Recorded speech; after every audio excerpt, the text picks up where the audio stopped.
समय मैं किन्नरेट के इलाके में हूं। जो ये इलाका है ये लेबनान और इजराइल की सरहद पर है और आप देख सकते हैं एक और मकान तबाह बर्बाद हो चुका है। एक बार फिर से हिजबुल्लाह की तरफ से रॉकेट दागा गया और ये आके देखिए रेजिडेंशियल स्ट्रक्चर को लगा, पूरी तरह से दीवार को चीर के रख दिया है। और उसके साथ साथ आप देखते हैं कि स्प्लिंटर जो है दीवार को फाड़ते हुए अंदर कमरे में जा धसे हैं। और यही नहीं, आप देख सकते हैं ये लोहे की चादर से बना हुआ फर्नीचर था और ये देखिए लोहे की चादर को फाड़ता हुआ स्प्लिंटर अंदर चला गया और ये देखिए तबाह बर्बाद हो चुका है पूरी तरह से फर्नीचर। और यही नहीं, जब रॉकेट फटता है तो रॉकेट आता है लेबनान की तरफ से और ये यहां आके देखिए धमाका होता है। पूरा देखिए सुराख कर दिया, जमीन के अंदर एक गड्ढा जैसा बना दिया है। और उसके बाद यहां पे जब धमाका होता है, धमाके के बाद देख सकते हैं आप स्प्लिंटर जो यहां पे लोग रह रहे थे वो ये जगह छोड़ के जा चुके हैं, क्योंकि वो उस जगह जा चुके हैं जहां पे हिजबुल्लाह के रॉकेट ना पहुंच सके।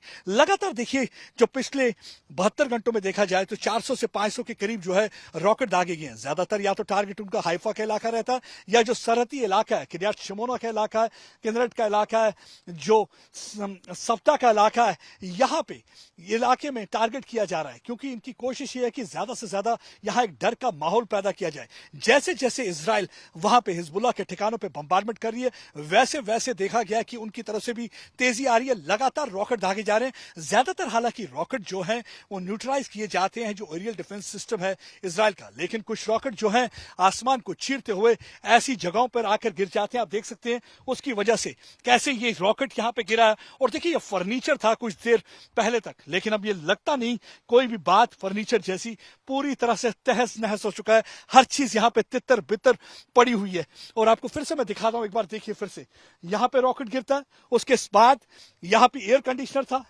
देखिए एयर कंडीशनर की हालत आप देख सकते हैं बिल्कुल बेकार हो चुका है। दूसरा एयर कंडीशनर वो भी पूरी तरह से जल के तबाह हो गया। एक जब रॉकेट गिरता है उसके बाद आग की लपटें उठती हैं, एक आग का गोला बन जाता है, या तो मकान को जलाकर राख कर देता है। लेकिन यहां पे जो रॉकेट है जमीन में गिरा इसलिए वो आग नहीं लग पाई, लेकिन ज्यादातर यही होता है कि मकान को पूरी तरह से आग लग जाती है। पूरे हालात जो है यहां पे खराब करने की कोशिश, हालांकि हिजबुल्लाह कहता है कि हम सीजफायर चाहते हैं, लेकिन इजराइल का कहना है कि जब तक हथियार वो छोड़ेंगे नहीं तब तक सीजफायर नहीं हो सकता। ये जंग जो है पिछले साल अक्टूबर 7 को शुरू हुई थी, जब हमास के आतंकवादी इजराइल के अंदर घुस आए थे। उन्होंने 1600 के करीब लोगों को मार दिया था। उसके बाद उन्होंने कई लोगों को बंदी बना दिया था, कुछ लोगों को छुड़वा दिया गया, लेकिन कुछ अभी भी हैं जो उनकी गिरफ्त में, उनको छुड़ाने की कोशिश। और लगातार जो है इजराइल के प्रधानमंत्री बेंजामिन नेतन्याहू का कहना है कि जब तक उनको उनके चंगुल से छुड़ाया नहीं जाता तब तक हम छोड़ेंगे नहीं और हमास का पूरी तरह से खात्मा कर देंगे और हिजबुल्लाह को भी हम जीने नहीं देंगे, क्योंकि हिजबुल्लाह ने भी जिस तरीके से लगातार इजराइल को टारगेट किया उनको बख्शा नहीं जाएगा। क्योंकि कुछ दिन पहले ड्रोन अटैक हुआ, उसके बाद 72 घंटों में 400 से 500 के करीब जो रॉकेट दागे गए। ज्यादातर हाइफा का इलाका है, किन्नरेट का इलाका है, सफदा का इलाका है, ये जो सरहदी इलाके हैं यहाँ पे देखिए ये किया जा रहा है। और आपको मैं फिर से दिखाता हूं, देखिए किस तरीके से ये चीरते हुए जो स्प्लिंटर है इसके रॉकेट की, आप देखिए किस तरह से लोहे की चादर को फाड़ते हुए निकल गए हैं।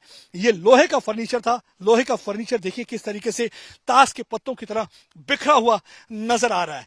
तो अगर आप सोचिए कि यहां पे कोई शख्स उस समय बैठा होता तो उसकी हालत क्या हो सकती थी, यहां पे कैजुअलिटी हो सकती थी। लगातार हिजबुल्लाह हालांकि एक दावा तो ये करता है कि वो सिर्फ मिलिट्री इंफ्रास्ट्रक्चर को कर रहा है, लेकिन सवाल ये पूछा जाए क्या ये मिलिट्री इंफ्रास्ट्रक्चर है?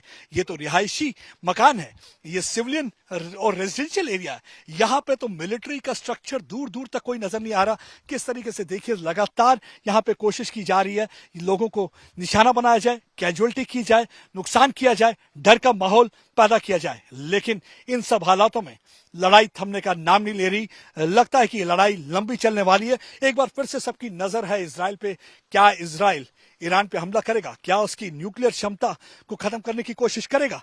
क्या कब होता है ये हमला, ये तो वक्त ही बताएगा। लेकिन फिलहाल मैं यही कहूंगा कि दोनों तरफ जो है आम आदमी सफर कर रहा है, आम आदमी परेशान है, चाहे लेबनान में हो चाहे यहाँ हो। कई जगह पे हमने देखा है कि इजराइल का कहना है कि ढाल बना के लोगों को अटैक करने की कोशिश की जाती है, आईडीएफ को। वहीं दूसरी ओर हमने देखा है हिजबुल्लाह कैसे टारगेट कर रहा है सिविलियन इंफ्रास्ट्रक्चर को। लेकिन कुछ लोग इस अटैक के बावजूद अपने घरों में डटे हुए हैं, लेकिन बहुत सारे लोग यहां से अपनी रिहाइशगाह को छोड़कर दूर चले जा चुके हैं। अरसों बरसों लगते हैं घर बनाने को, आशियाना बनाने को, लेकिन सब तितर बितर हो चुका है पिछले कई महीनों के अंदर जो जंग चल रही है। और खासकर पिछले कुछ दिनों से, जब से हसन नसरल्लाह जो कि हिजबुल्लाह के चीफ को जब से मार गिराया है।